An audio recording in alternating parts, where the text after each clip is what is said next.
एक बहुत deep belief system since childhood हमारे अंदर पड़ा हुआ है, एंड दैट इज जो कुछ होता है वो परमात्मा की मर्जी से हो रहा है ना ये बिलीफ सिस्टम।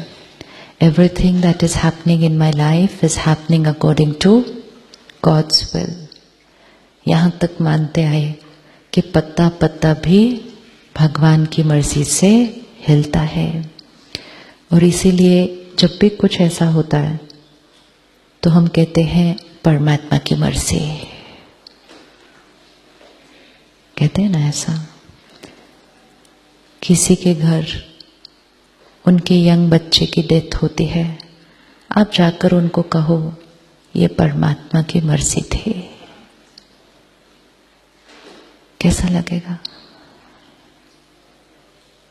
ऐसा परमात्मा कैसा लगेगा? कैसा लगेगा?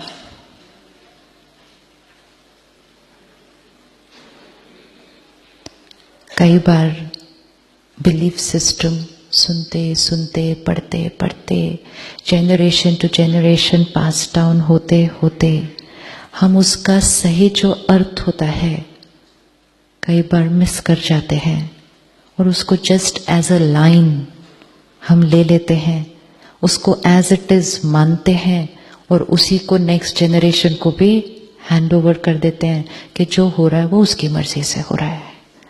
हम कभी 1 मिनट पॉज करके ये भी नहीं सोचते हैं कि आज दुनिया में जो कुछ हो रहा है, पिछले हफ्ते में इंडिया में जो कुछ हुआ, ये सब वो बैठकर ऊपर से करवाएगा। ऐसा करवाएगा वो। यस, जो कुछ सुना पड़ा उसको साइड पे रखते हैं, सिर्फ लॉजिकली चेक करते हैं। आज आप में से मोस्ट ऑफ द लोग पेरेंट्स हैं। क्या आप एज अ पेरेंट अपने बच्चे के भाग्य में 100 बुखार भी लिखते हैं क्या? Given a choice to write a destiny of your child, what will you write the destiny of the child? Nothing but perfect. You won't even just write it okay, okay. You will say everything should be perfect, perfect and more than perfect. How can a parent write pain in the destiny of a child? How can a parent write disease in the destiny of a child? How can a parent write divorce in the destiny of a child? And यहाँ तो आज बहुत कुछ हो रहा है हमारे जीवन में। सबसे ज्यादा आप देखते हैं जब आपके हॉस्पिटल में इतने लोग आते हैं, छोटे छोटे बच्चे आते हैं। The other day I went to a hospital and I just entered and there was a couple there. And that brother comes up to me and said, मेरी 3 साल की बेटी को ब्रेन ट्यूमर डायग्नोज हुआ आज। एंड ही said, डॉक्टर ने कहा surgery करो। मैंने बोला तो ठीक है ना, वो कहा आप करवाओ, सब ठीक हो जाएगा। ही said, लेकिन उन्होंने साथ में ये भी कहा कि ब्रेन का है, कुछ भी हो सकता है उसके बाद। फिर we are talking of a 3-year-old child. तो ये क्या वो बैठकर करेगा ऊपर से ये सब? We need to pause and think and the belief system needs to be checked कि चाहे वो एक नेचुरल कैलामिटी है, चाहे वो ये मैन मेड टेरर है, चाहे वो डिजीज है, चाहे वो अनटाइमली डेथ है, चाहे वो वायलेंस है एंड द अदर थिंग्स, ये परमात्मा बैठकर डेस्टिनी लिख रहा है तो दुनिया का ये हाल है। अगर परमात्मा इस दुनिया की डेस्टिनी लिखता तो दुनिया कैसी होती? कैसी होती? 1 वर्ड में परफेक्ट होती ना। उससे कम तो कुछ हो ही नहीं सकती थी। एक और बिलीफ सिस्टम बचपन से सुना, 2 बिलीफ सिस्टम सुने हुए। दूसरा था जैसा कर्म वैसा फल। वो भी सुना, वो भी सुना। एक तरफ से कहा जैसा कर्म वैसा फल, और एक तरफ से कहा जो कुछ हो रहा है वो परमात्मा की मर्जी से हो रहा है। हमने कभी रुक के ये भी नहीं चेक किया कि दोनों कैसे हो सकते हैं।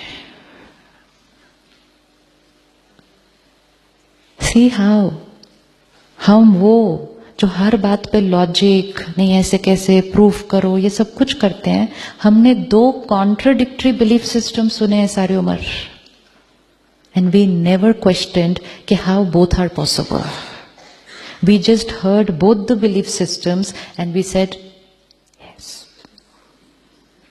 हुआ या नहीं हुआ? यहां परमात्मा खड़ा है, ठीक है? अभी विजुअलाइज करते हैं. एक बिलीफ सिस्टम कहता है जो कुछ हो रहा है वो इसकी मर्जी से हो रहा है. That's one belief system. अगर वो बिलीफ सिस्टम ट्रू है कि जो कुछ हो रहा है वो भगवान की मर्जी से हो रहा है, तो सारी पावर किसके पास? इसके पास. हमारी जिम्मेवारी क्या? हमारी जिम्मेवारी क्या? कुछ भी नहीं. सारी रिस्पॉन्सिबिलिटी किसकी? इसकी. One belief system. Second belief system, जो कुछ हो रहा है वो मेरे कर्म का कॉन्सिक्वेंस है. हमारी रिस्पॉन्सिबिलिटी कितनी है? सारी. उसकी रिस्पॉन्सिबिलिटी कितनी? कुछ भी नहीं. देखो कितना डिफरेंट है. डिफरेंट है, बिल्कुल ऑपोजिट है. और हमने दोनों को सुना और दोनों के लिए हां किया. अब अगर ये बिलीफ सिस्टम क्लियर नहीं होगा हमें, तो फिर जीवन में जब भी कोई सीन आएगी तो हम उसको ही क्वेश्चन मार्क कर देंगे कि तूने हमारे साथ ऐसा क्यों किया. अपने जीवन में जो कर्म करने हैं वो करते रहेंगे, और जब कोई ऐसा सीन आ जाएगा जो पसंद नहीं आएगा तो उंगली किस पर रख देंगे? उस पर रख देंगे. अब अगर परमात्मा डेस्टिनी लिख रहा है तो दो लॉज फॉलो होने चाहिए. एक, एवरीथिंग विल बी परफेक्ट. उसको हम कहते हैं क्षमा का सागर, उसको हम कहते हैं प्यार का सागर. आज आपका बच्चा अगर कोई गलती कर भी दे, आप सिर्फ उसको 5 मिनट डांट सकते हैं, उसके ज्यादा आप कुछ नहीं करेंगे. नहीं करेंगे ना. उसके बाद कहेंगे ठीक है अभी अगली बार से नहीं करना. क्या आप उसको ऐसी कोई सजा देंगे जो आज हमें जीवन में मिलती हुई दिखाई दे रही है, जब उसके लिए हम कहते हैं उसने इसको ऐसा किया? How do we put the finger there? जब हम with all our qualities and a few weaknesses हम किसी को ऐसी सजा नहीं दे सकते, तो वो कैसे ऐसी सजा देगा? एंड दूसरा, अगर परमात्मा डेस्टिनी लिख रहा है तो सब बच्चों की डेस्टिनी, सब बच्चों की डेस्टिनी एक जैसी होनी चाहिए ना.